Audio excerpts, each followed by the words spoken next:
Thank you very much for this interesting talk, and also for remaining in the time window you had got from us.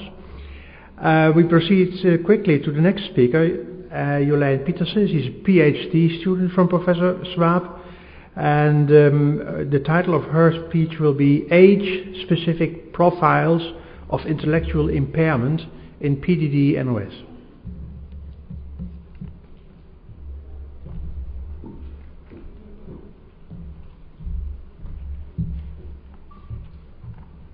Thank you.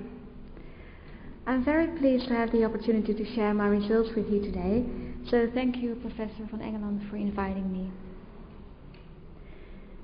Today I would like to inform you about our exploration of the intellectual impairment in children with PDD-NOS as a function of age. And as Professor Schwab has just told you, the current study is part of a larger research project that the University of Leiden conducts in cooperation with the University Medical Center in Utrecht, and we operate together to work on one general research mission, as Professor Schwab has also just briefly outlined. But in short again, what we want to do is we want to disentangle the pathway from early brain dysfunction in childhood to serious psychopathology in adult life. And hereby we want to identify risk markers in the cognitive function that might predict psychosis or at least serious psychopathology in adult life. And we focus hereby on individuals that show problems in social behavior in childhood, and in this regard pervasive developmental disorders are obviously an interesting group to investigate. The cognitive profiles of PDD are, as you probably all know, frequently investigated before, but when reviewing prior knowledge of cognitive profiles in PDDs, obviously some questions still remain. And one aspect of which we only know relatively little yet is how this cognitive endophenotype changes with development. And there is reason to expect a change in development. And because when you look at the neurodevelopmental research model applied to PDDs, one current opinion of possible brain mechanisms that underlie PDD is that PDD is underlined by an immature developed brain in which there is underconnectivity between separate functional brain regions. And there is evidence for this maturational disturbance even as early as prenatal life, and our hypothesis is that such an early maturational disturbance must have its consequences for the successive cognitive development. And nowadays, because of the lack of a developmental perspective, we cannot be 100% sure yet that pervasive developmental disorders indeed have this developmental impact on cognitive functioning, because up till now in many cognitive abilities this simply hasn't been investigated thoroughly.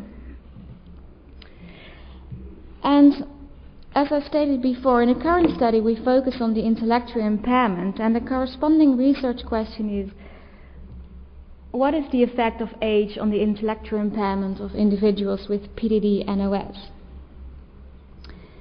As you probably all know, prior studies on intellectual impairment in pervasive developmental disorders mainly focused on autistic individuals and analyzed intellectual functioning in terms of a subtest profile.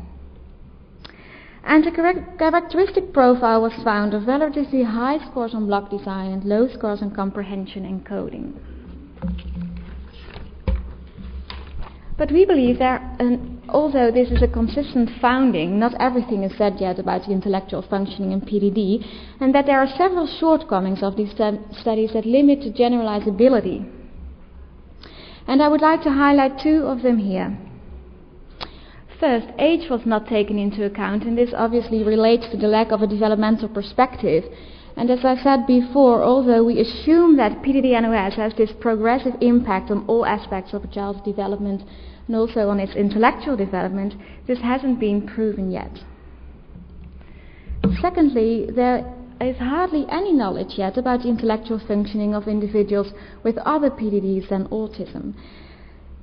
For PDD-NOS, we only know two studies that investigated its intellectual functioning, and we believe this is remarkable because PDD-NOS covers by far the largest proportion of all autism spectrum disorders. And since we can't simply generalize the findings of autistic individuals to the PDD-NOS, we found it worthwhile to explore whether individuals with PDD-NOS also show the characteristic profile of autism. The participants of the current study are all drawn from consecutive referrals to the inpatient and outpatient department of child and adolescent psychiatry at the University Medical Center of Utrecht in the period from 1984 until 2004. And a total referred population consisted of 8,000 children. From these 8,000 referred children, almost 1,000 children were diagnosed with an autism spectrum disorder. And for our current research question, we selected only those children who had a diagnosis of PDD-NOS, who had a full-scale IQ of 70 or higher, and in order to rule out possible gender differences, we only selected boys. This resulted in 245 high-functioning boys with PDD-NOS. Then, in order to examine the intelligence profiles as a function of age, we divided these 245 boys in 4 consecutive age cohorts of 6 and 7-year-olds, 8 and 9-year-olds, 10 and 11-year-olds, and 12 and 16-year-olds. Finally, to be able to compare the intellectual profiles of PDD-NOS with autism, we randomly selected, of these 4 age cohorts, 50 children with PDD-NOS, and we compared them with 25 boys that were matched on age in months with autism. And we started with the comparison of these 50 boys with the 25 boys with autism, and we analyzed the intelligence profile by both the verbal IQ, performance IQ differences, as well as the subtest analysis. And here you can see that in terms of full-scale IQ and verbal IQ, performance IQ differences, the 2 groups did not differ from each other. Subtest analysis concurred with the findings of past autism studies. As you see here, this is the autistic group, and the autistic group showed, as we found in the literature, the characteristic profiles of significant lower scores in comprehension, as you see on the left, with the verbal subtest, and significantly higher scores on block design and lower scores on coding. And also the children with PDD-NOS showed this characteristic profile. And a direct comparison of the subtest profiles of the children with PDD-NOS and autism showed that they only differed on 2 subtests, that is, 2 subtests, information and object assembly. However, overall data suggests that no remarkable differences exist between the profiles of high-functioning children with PDD-NOS and autistic children. Then we conducted the analysis of the intelligence profile as a function of age with the 245 boys with PDD-NOS, and in terms of the verbal IQ, performance IQ differences, in all 4 age groups, no significant differences were found, but when we investigated these findings as a function of age, we found a decrease in general intellectual abilities after the age of 6 and 7 years. And in a figure, as you can see here, the full-scale IQ is higher in the youngest age group, as it seems after that to stabilize after the age of 8 and 9 years, since the older groups did not differ from each other.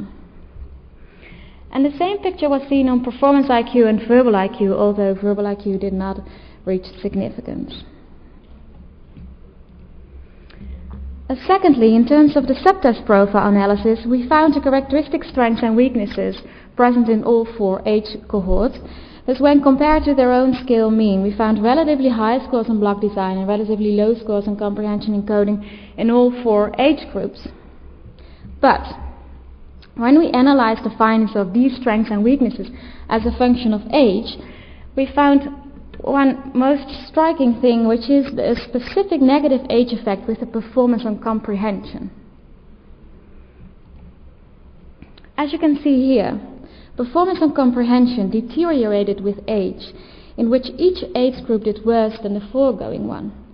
And we believe that this finding is especially intriguing because it seemed to be a specific effect for comprehension. So while the other characteristic strengths and weaknesses also seem to stabilize after the age of 8 years, the specific performance of comprehension showed an ongoing decrease.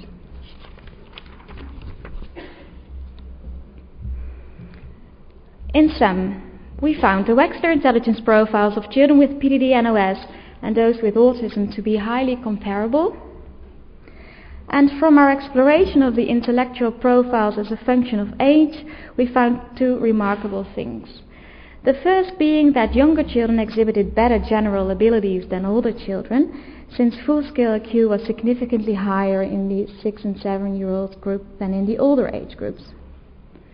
Secondly, we found a specific deterioration of social reasoning abilities with age, as reflected by the specific negative linear correlation between age and the performance and comprehension.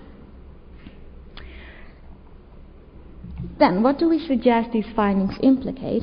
The first finding, because of the highly comparable intellectual profiles of PDD-NOS and autism, we believe that for both groups of children, similar cognitive characteristics must be taken into account when planning treatment. Secondly, for our exploration from the effect of age, we can of course only speculate because we are aware of the cross-sectional nature of our data, but nevertheless we do believe that our data support a progressive character of the typical disturbance called growing into deficit. First, the apparent decline in general intelligence levels around the age of 6 and 7 or 8 years old might be the result of a progressive impact of PDD-NOS on the intellectual development. And furthermore, the specific deterioration of social reasoning abilities can also be suggestive of a progressive impairment. That is, social reasoning abilities are believed to be mediated by the frontal regions, and it is known that abnormal growth process especially affects the frontal regions because of its relatively late and elongated period of maturation. So in future research, what we want to do is to investigate the impact of PDD-NOS on executive functioning, which are supposed to be mediated by the frontal regions. And to end my presentation, what other plans do we have in mind? In general, we want to continue investigating the developmental impact of PDD-NOS on cognitive abilities and behavior from childhood into adulthood. And we've got two general lines. The first one is we want to investigate the stability of the cognitive endophenotype in childhood in a longitudinal design. And we want to have a specific focus, as Professor Schwab also just said, on attention and executive functioning. Furthermore, we would like to investigate its direct relation with behavior, in the sense that we want to investigate whether the degree of cognitive disturbance directly predicts the degree of behavioral problems. Secondly, we want to map the long-term impact of the disorder by, for example, creating insight into the social outcome of PDD-NOS, but also we want to find out whether PDD-NOS is indeed associated with a heightened risk for psychosis. And as Professor Schwab also just told you, we are currently conducting the follow-up of the 8,000 children that were referred in the UMC Utrecht in the last 20 years. And I hope to inform you about our first results at the next Congress. Thank you.